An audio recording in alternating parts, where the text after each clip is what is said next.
Hello there guys! Today I'm introducing you to a game that goes by the name of Dungeon Hearts. It's currently in a beta form, but feeling quite complete, minus a couple bugs here and there. If all goes right though, all that should be fixed by the time the full release comes around. The game is a puzzle match 3 kind of game, which, while I thought it looked really cool, I didn't expect to enjoy too much, as I'm not too fond of the genre. However, with the excellent gameplay and merging with a lot of RPG features, I was wholly surprised in the fact that I'm really loving this game. Don't get me wrong, I'm still not too great at it, as I am... Well, the reason I don't like them so much is because I'm just not very good at them. But with this game, even though that is the case, I am still having a ton of fun. The way the basic thing works is your party goes forward, and once they hit an enemy, you fight it. Fights involve blocks coming at you that you match up to create these power blocks, these attacking blocks.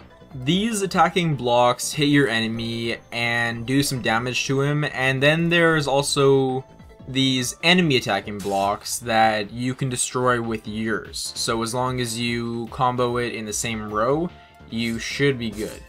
In addition, if you want to be dealing extra damage, you can combo up multiple striker blocks together, as well as combine them with blocks, normal blocks of their color, in order to create a big combo and get a nice multiplier.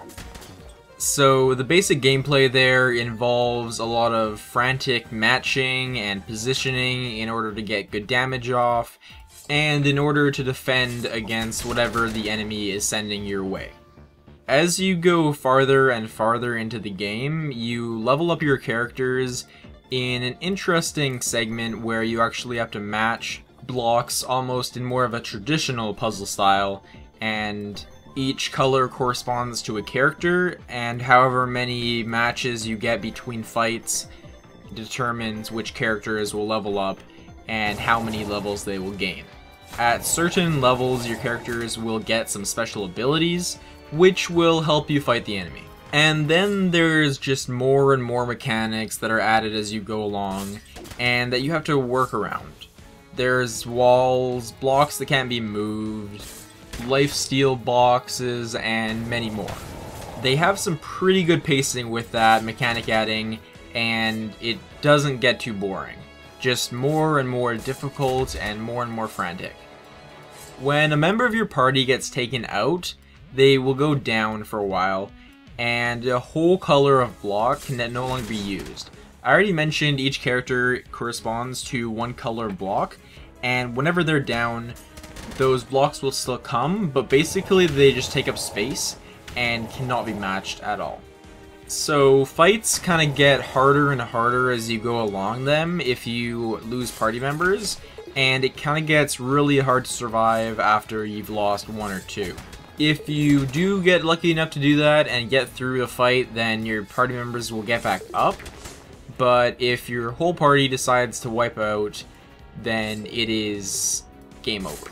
Now, on Steam, this game plays mainly with a mouse, which is why I can see it doing really well on the iPad, which is the other system it's coming out on. This kind of gameplay usually goes well with a touchscreen anyway, so I'm looking forward to playing it on that system. Dungeon Hearts does a better job of merging this kind of puzzle gameplay with traditional RPG elements than any other game I've played. Puzzle Quest was pretty cool, and I actually really enjoyed that game, but this beats it for me, and this is just pure fun that I must recommend you keep an eye out for. The game's coming out March 28th on PC, Mac, and for the iPad. That is about all for now, guys. Thank you so much for watching. I've been Maple Dungeons, and I will see you next time.